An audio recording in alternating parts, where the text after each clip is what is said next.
What's up everybody, welcome to FoundFlix. I'm sure like me, you're all impatiently awaiting the new Halloween movie that finally hits theaters later this month.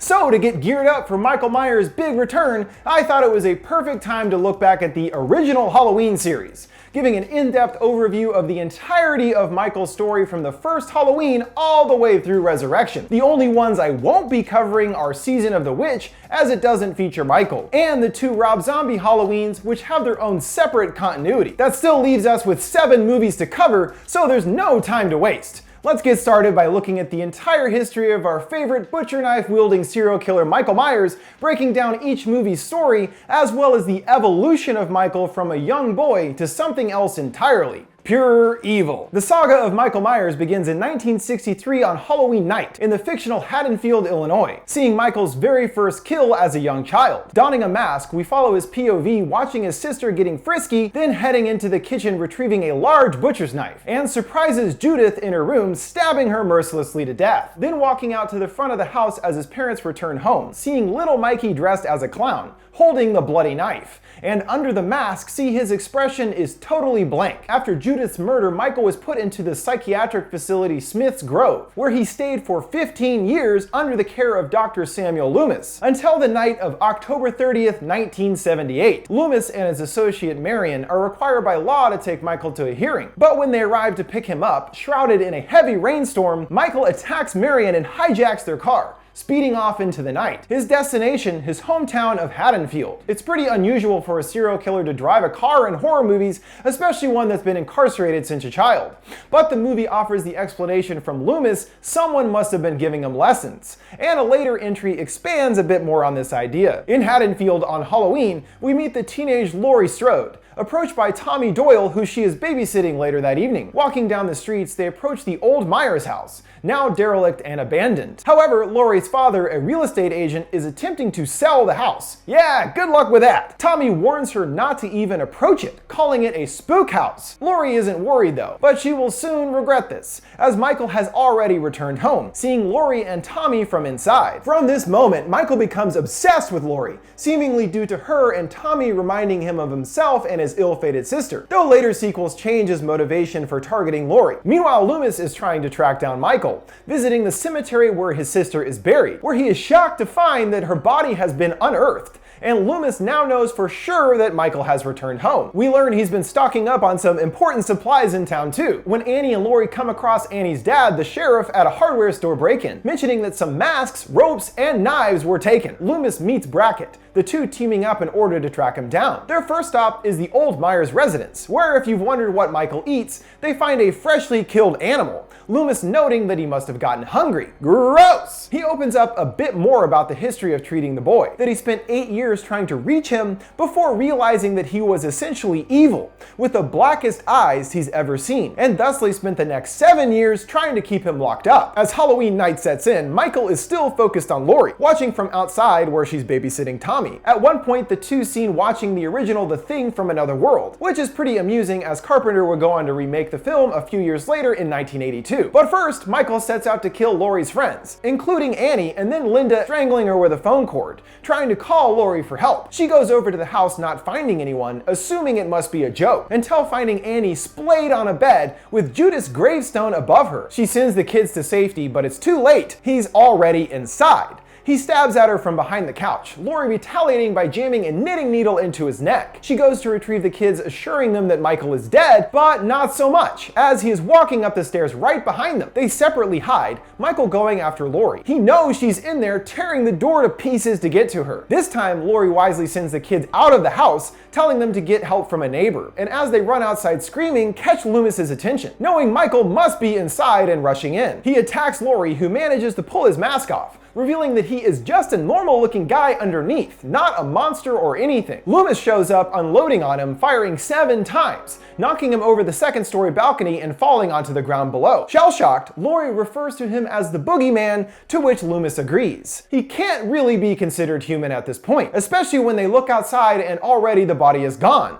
Loomis looking out, not surprised, but like, dang it, I knew this was gonna happen. This cliffhanger is the exact moment where Halloween 2 picks up, continuing Michael's murder spree on Halloween 1978, and technically into November 1st as well. His current whereabouts unknown, Sheriff Brackett and Loomis re-team to find him. Meanwhile, Michael is loose in the streets, entering into houses in a neighborhood, first stealing a butcher's knife and claiming another female victim. Over at Tommy's house, the police show up, where traumatized Lori is taken to Haddonfield Memorial Hospital to have her stab wound taken care of. At one point, Loomis and Brackett think they found Michael in the streets, but it's clearly not him because of the blonde hair. Before they can talk to him though, another random cop comes out of nowhere, smashing into the kid and hitting another van, which promptly explodes. Poor kid, who apparently is supposed to be the boy Ben that Lori said she had a crush on in the first film. So much for that date now, thanks to the great work of the Crackerjack Haddonfield police force. They're also convinced that it was Michael killed in the crash and the case is closed. But Loomis isn't buying it. Their distraction with this allows Michael to go undetected to his ultimate destination, the hospital where Lori is, learning of her location thanks to a news story he hears on the radio. Lori talks to a paramedic, Jimmy, wondering why it is that Michael is after her specifically, and later has a few flashes in a dream that begin to clue us in on the reasoning behind this, seeing a young Lori with her mom, who blankly declares, "I'm not your mother," along with Lori seeing a boy in a room at a facility, clearly Michael. What this means is clarified when Marion returns on the orders of Smith Grove to bring Loomis back, as his wild pursuit of his patient could jeopardize their entire program, and she reveals to Loomis that some previously sealed records related to Michael have recently been opened, and that Lori is in fact Michael's sister. She was born 2 years before he was committed, and 2 years after Judith's death, Lori was adopted by the Strode family, making Michael's main MO now to kill his other sister,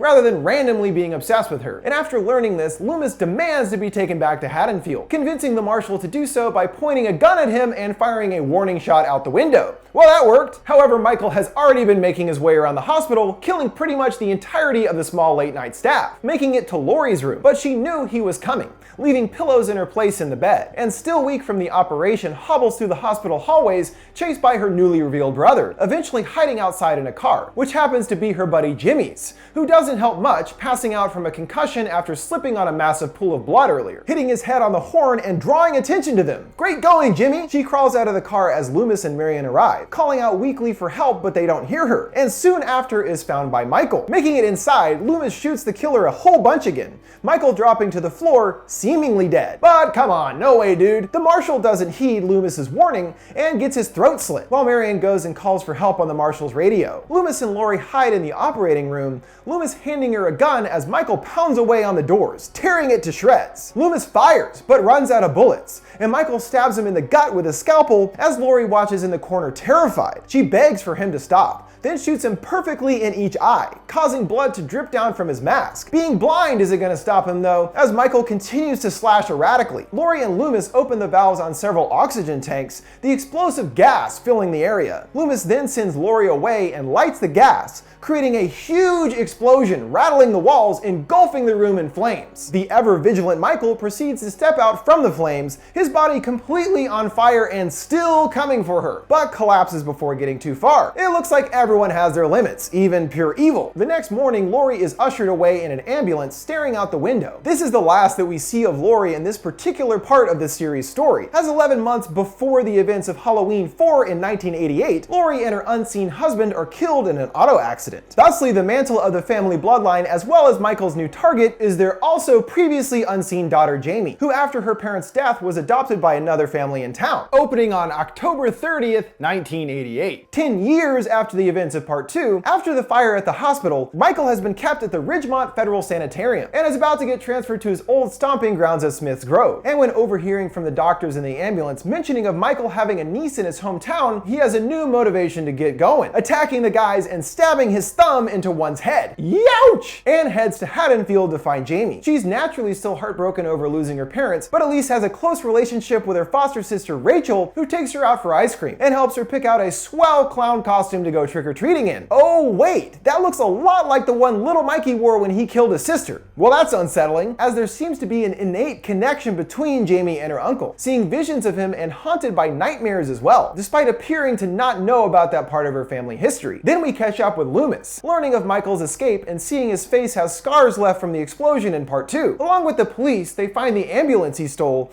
the officers believing it was an accident, but Loomis knows it was Michael, especially after seeing the bloodbath inside, sending the doctor back to Haddonfield after his patient. Michael next appears bandage-faced at an auto garage, killing the mechanic with a pipe, and happens to be there at the same moment his longtime adversary Loomis shows up needing to fill up on gas. He discovers bodies and finds all the phones broken, and turns around to Michael standing there. He shoots in his direction, but he disappears, taking a tow truck and crashing through the garage doors, causing a huge explosion on the way out. Then it's Halloween night in Haddonfield once again, Jamie and Rachel going out trick-or-treating, while Loomis makes it to town enlisting the new Sheriff Meeker to shut down the town and get everyone off the streets. But some locals aren't so sure about the shutdown, and decide to form a posse of drunken armed rednecks to patrol the town themselves, vigilante style. Loomis and the sheriff find Rachel and Jamie out in the streets, and good thing too, as Michael wasn't too far behind. Back at the police station, they're horrified to find everyone dead, and have no choice but to get the help of the posse, who don't exactly prove themselves useful when one thinks that they spot Michael, and they blow the unseen person to absolute hell. And it turns out it's just some random guy they knew called Ted that they murdered in a hail of bullets. Well, strike one for vigilante justice. Sheriff Meeker decides to barricade everyone at his house and wait for the state police. But Michael is already in the house, so they actually trap themselves inside with the killer. Whoops! He kills the officer stationed at the door, found by Rachel's friend, who gets a shotgun rammed through her, pinning her through a wall. Boy, he's strong! After poking another guy in the face to death, the girls escape to the roof, and Rachel tries to lower Jamie to the ground with a rope until Michael pops up slashing at them,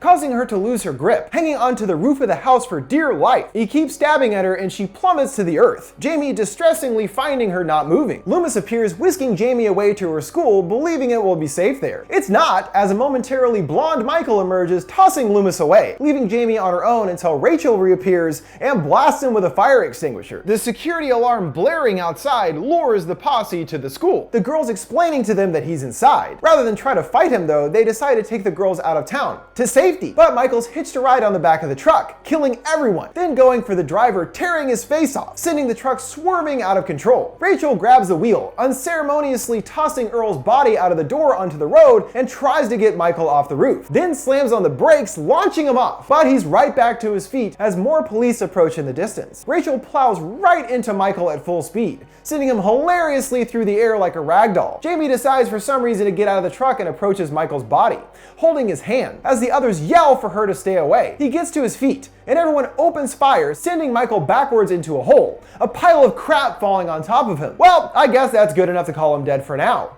At least for Loomis, saying he's in hell where he belongs. Though Michael's inevitable return isn't their only concern, seeing Rachel and Jamie reunited with their parents at home. Her foster mother Darlene offers to draw Jamie a bath, and suddenly we're in another masked POV that approaches Darlene, stabbing her with a pair of scissors. Loomis runs upstairs, horrified to see Jamie in her clown costume clutching the bloody scissors. Loomis is about to shoot her until the sheriff takes his gun away as others join them, leaving us with the haunting idea of sweet little Jamie taking up the Myers family killing trade. 5 unfortunately doesn't go in this direction, bringing us more Michael, but also developing that psychic connection concept between him and his niece hinted at in 4. Immediately following Halloween 4, Michael is still alive, yet seriously injured after getting shot up and falling into a hole. This time the cops also throwing down dynamite as well, blowing the whole thing to hell, just as Michael escapes from the tunnels, crawling to a river and letting the current take him away. He washes ashore at some random guy's cabin deep in the woods. Michael tries to attack the man, choking him,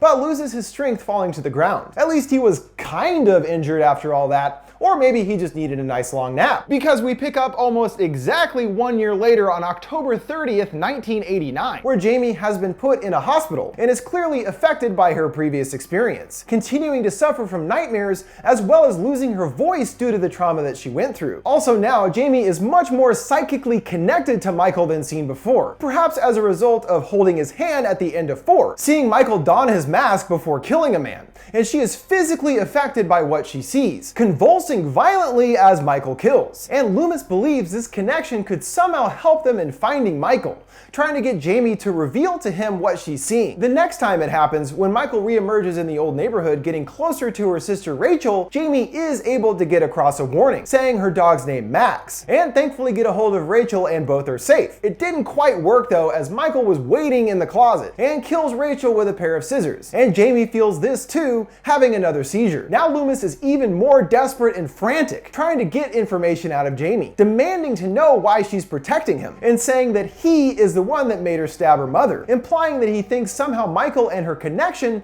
is what caused her to attack Darlene. But he's put in check by the nurse, stopping his interrogation for now, sending him back to the Myers house. Michael isn't home, but someone else arrives outside, a mysterious man clad in all black with a thorn tattoo symbol on his wrist. The same briefly seen on Michael's wrist earlier at the cabin too.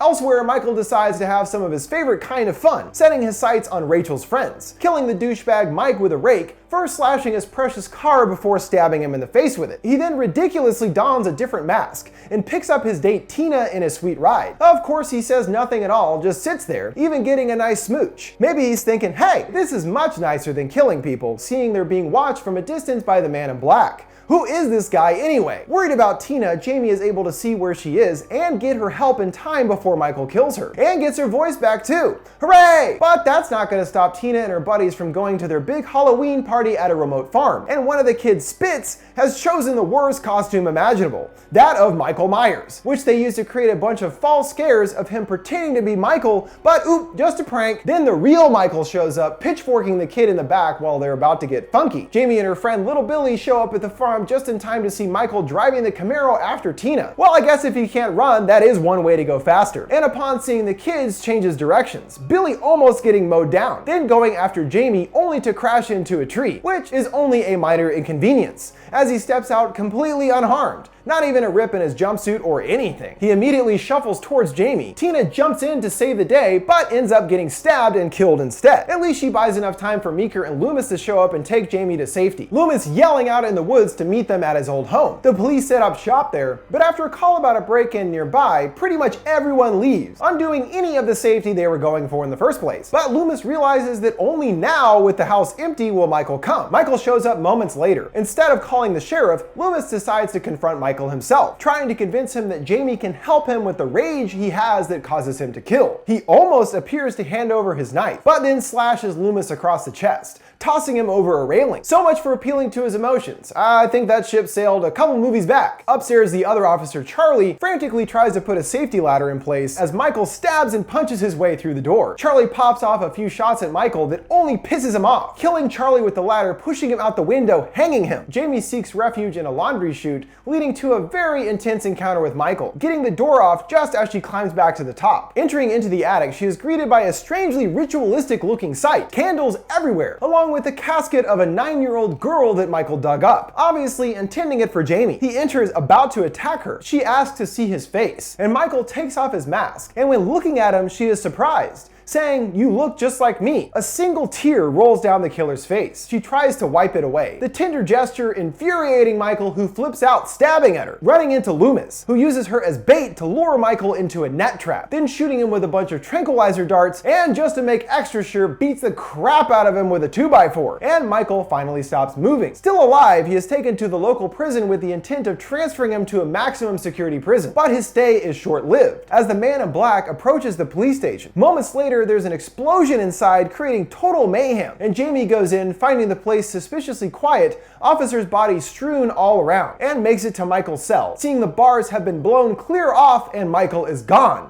Obviously thanks to the aid of the man in black. And it's not until Halloween 6 that we learn of the man's identity. Halloween 6 does its best to answer this question and many more concerning the origin of Michael Myers, as well as developing the reason behind all of his killings. However, the movie had by far the most problematic production of the entire series, with the title of Curse of Michael Myers actually being a joke by the writer about the production, but the producer liked it and ended up using the title. There are two very different cuts of the movie, and the theatrical version released least, is an incoherent mess. So all these massive revelatory plot points never really get properly explored unless we also look at the alternate producer's cut, which adds much more to the story.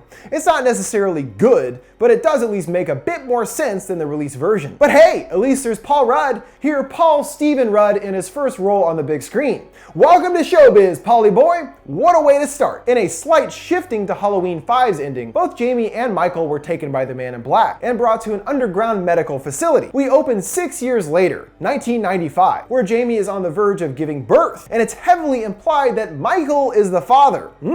She gives birth, and the Man in Black enters asking for the baby, taking him to a ritualistic looking chamber with a thorn symbol on the ground, the same seen on his wrist in Halloween 5. But before he can do whatever ritual he's trying to do here, a nurse brings Jamie the baby, helping her to get out of the facility, and her uncle isn't happy about it, Michael stabbing the nurse's head onto a spike in the wall. Sure, why not put a random spike in the wall there? As the two once again begin their ever-going game of cat and mouse. Back in Haddonfield, a new family has moved into the old Myers place. More Strodes! All the way back in '78, Lori's dad was trying to sell the house, but apparently now his brother decided to move his family in. Geez, must have been dirt cheap. Here, Kara lives with her troubled son Danny, who like Jamie before also suffers from visions, but this time of the Man in Black urging him to kill, and it appears he's been targeted as another like Michael, influencing him in a way. But this plot doesn't ever really go anywhere. That night, a radio show is broadcast all about Michael, who at this point in time has become ingrained in our culture, one woman calling in even finding him attractive. And while getting undressed, Kara notices a peeping Tom across the street. Literally, his name's Tommy, it's funny. That's right, this is the same little Tommy Doyle babysat by Laurie in the first Halloween,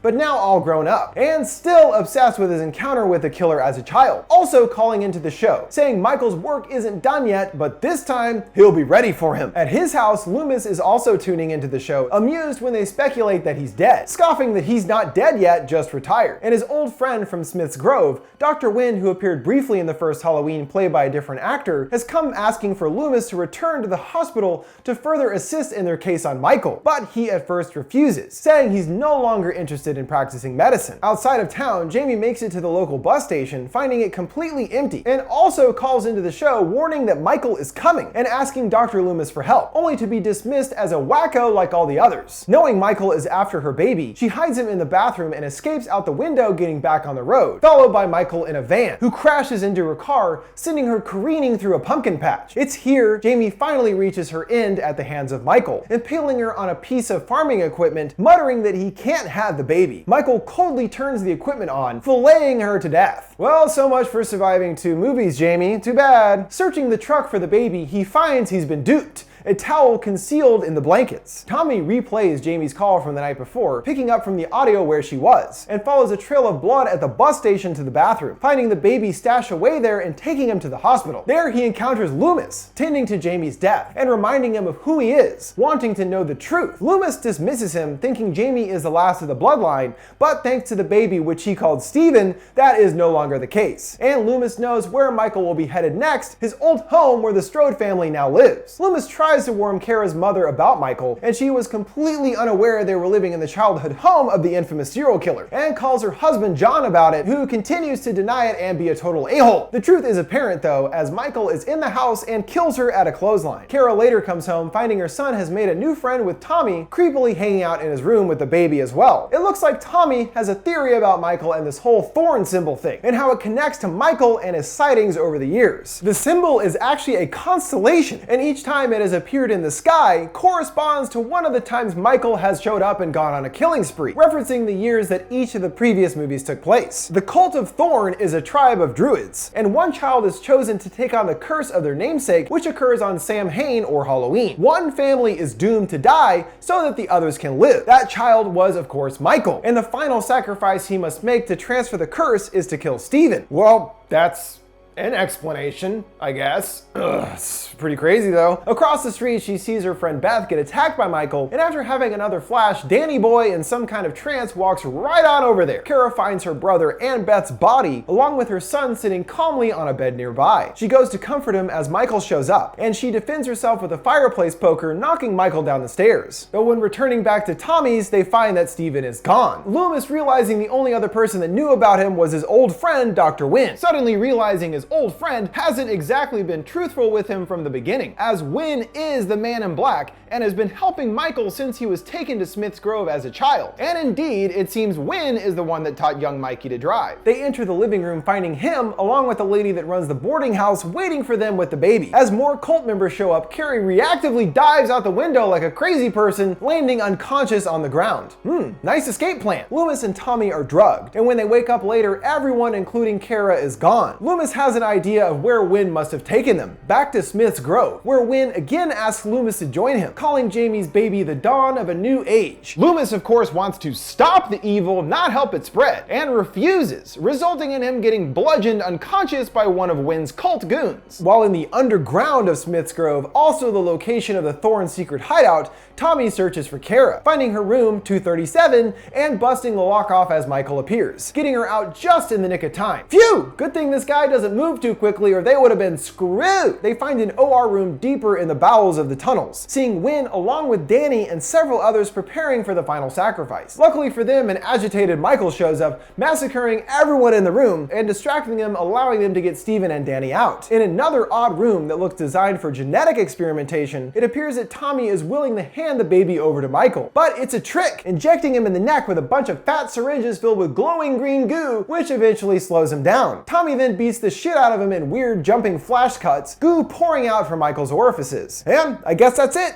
He's all done. The survivors rounding up outside, asking Loomis to join them. He declines, saying he still has business to tend to. A few moments later, overhearing Loomis scream, and that's the end. Who knows what the hell they were going for with this ending? In the producer's cut, there's a lot more delving into the specifics of the cult, and these special mystical rocks they use. This time, when Loomis goes back inside, he finds Michael surrounded by them on the ground, but it's actually Wynn in the mask, who grabs Loomis's wrist and transfers the Thorn symbol over to him, effectively forcing him to become a protector of Michael as he has been all these years, which is at least an ending instead of just some lazy B-roll and a scream laid over it. It's a real bummer that this is the end for Donald Pleasence's Loomis, and also acts as the conclusion for the series' initial continuity that shakily started in part 1, because where the heck could they really go from here? More with the Thorn would have been a huge mistake. So what other direction could they go with than a soft reset of the story, removing the entirety of Jamie's movies, sticking only with part 1 and 2, and bringing Laurie back front and center into the story. In this new continuity, there is no Jamie, but when the story takes place in 1998, 20 years after the first killings,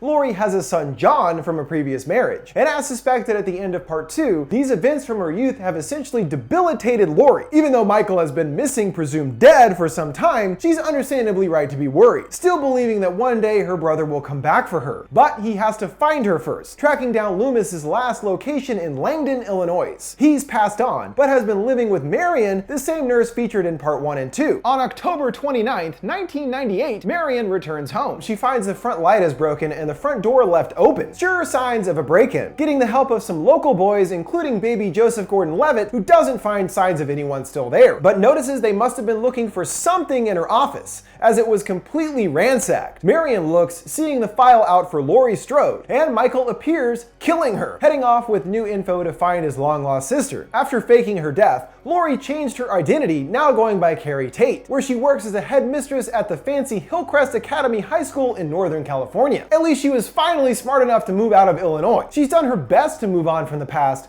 but is obviously unable, her son describing her as a functioning alcoholic, and she's got a medicine cabinet chock full of meds, so not doing too well, it turns out. She also has a relationship with the school's guidance counselor, Will, but is too afraid to reveal the truth of who she is to him, only admitting that something happened and she's tried literally everything to deal with it. Looks like booze still works though, chugging a glass of Chardonnay and ordering another when Will uses the restroom. Ah, sweet liquor eases the pain. In the downtown area, she happens across John, who snuck out of school to buy his girlfriend a present, and just so happened to be there at the exact same time as Michael, who is now able to identify his sister. The rest of the school leaves on the big trip, leaving only John and his friends behind, the perfect environment for Michael to sneak in and slice them up. It's really not even that difficult for him to get in, especially with the bumbling LL Cool J as the school's security guard. Michael drives his truck and parks it at the front gate, confusing Elle, who goes out to check it, seeing no one in the driver's seat. And Michael sneaks by right behind him undetected, and closing the gate behind him, leaving the killer inside. Good work, Elle. Unaware, the kids set up their stay-at-home party, including candles and leftover cafeteria food. Romantic, while Will and Lori have some middle-aged romance of their own, but she sours the mood by finally coming clean about her past, revealing everything to Will, who eventually believes her story. Meanwhile, Mike dispatches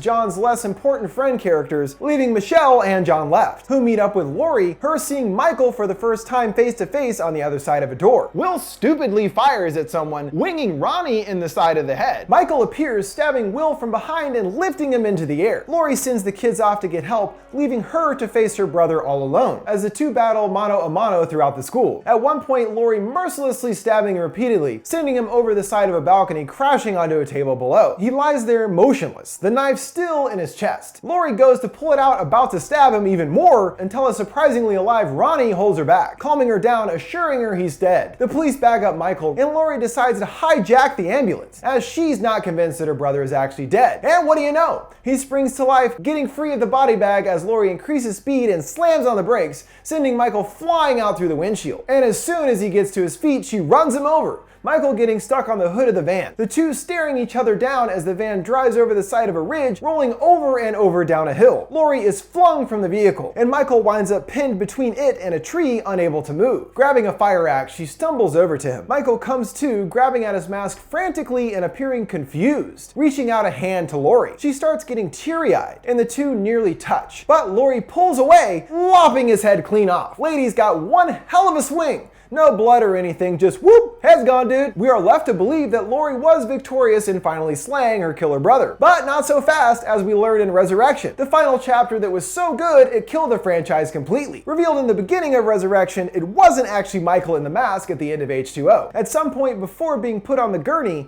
he attacked the paramedic and switched outfits, allowing him to flee the scene. So it was actually some random innocent paramedic with a family that Lori killed instead of Michael. Whoops, my bad. As for why the paramedic didn't say anything, Michael made sure to crush his larynx first. Good thinking. Because of this grievous mistake, Lori was deemed unstable and sent to a mental facility just like her brother had been all those years ago. At first, she appears in a daze and a long way from the Lori that we know, but is only pretending, spitting out her medication into a doll she carries. Good thing too, as Michael has found his sister, slaying two security guards before headbutting into a room with his usual door-destroying methods. Lori surprises him with a lamp, running to the roof, where Michael only sees her robe left behind. Another trick, as Lori is standing behind the door, saying hello and activating a button that wraps a rope around Michael's leg, dangling him upside down over the side of the building. Starting to cut the rope, the sound aggravates Michael, grabbing at his mask, reminding Lori of the accident with the paramedic, and wants to be sure this time, reaching out to take off his mask, giving him the chance to grab her and turn the knife into her chest. Lori weakly telling Michael she'll see him in hell before he lets her go and drops to the ground. And with that, our main heroine is gone for good. Pretty lame way to go out, but that's only the beginning of this movie's cavalcade of disappointments. As we move on to the real plot of the movie, an unholy mashup of internet culture and reality TV circa 2002. A group of college kids are cast for a new reality show from the genius producing team of Busta Rhymes and Tyra Banks. For real, they're not playing themselves, but this is seriously some bizarre casting. With the allure of internet fame and a fat scholarship on the line, the cast of kids gather at the old Myers house to find out secrets about the killer, all while being monitored on video cameras around the house and on each participant. Before the broadcast gets underway, Michael is already chilling at his old house.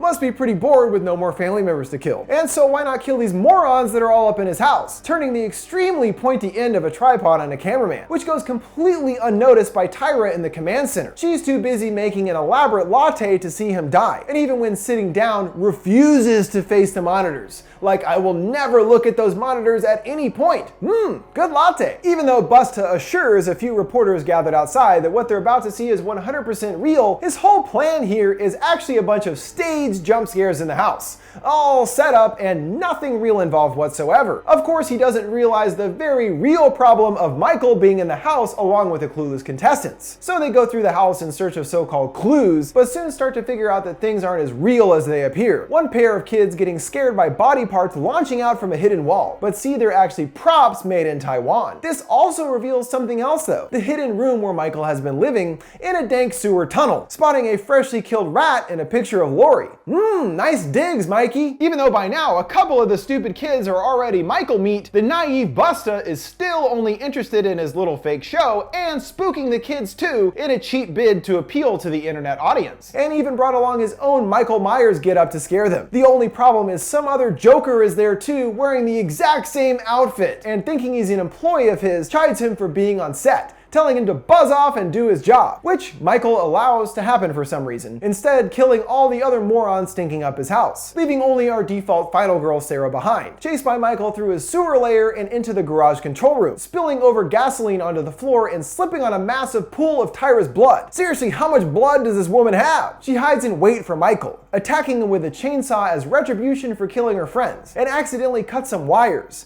the sparks igniting a fire with the gas. Sarah gets trapped under some debris, Michael retrieving his knife, approaching the helpless Sarah. And out of nowhere, the door burst open, Busta boldly declaring, "Trick or treat, motherfucker!" breaking a shovel on Michael and proceeding to go kung fu on his ass, then getting a fat electrical cable loose, jamming it into Michael's junk. He definitely gets him right in the junk. Even Mikey feels that one, falling back and getting wrapped up in a bunch of dangling wires, getting electrocuted and consumed by the fire. The fire department and police arrive later, taking Michael's body to a morgue. He looks dead until his eyes shoot wide open. Michael can't ever die, bitch! Even though this movie did kill the franchise completely. So in a way, it did kill Michael for good, at least for a little while, until the series was rebooted with Rob Zombie's Halloween films, and now we have another slight reboot / sequel to look forward to that should hopefully jolt some much needed new life into the series. There's already talk of a sequel to Blumhouse's Halloween, which isn't really a surprise, considering it's on track to have by far the biggest opening weekend of the entire franchise's history. If there are further sequels, this will give us yet another new series continuity to explore later, picking up after the first film and ignoring all of the others that came after it.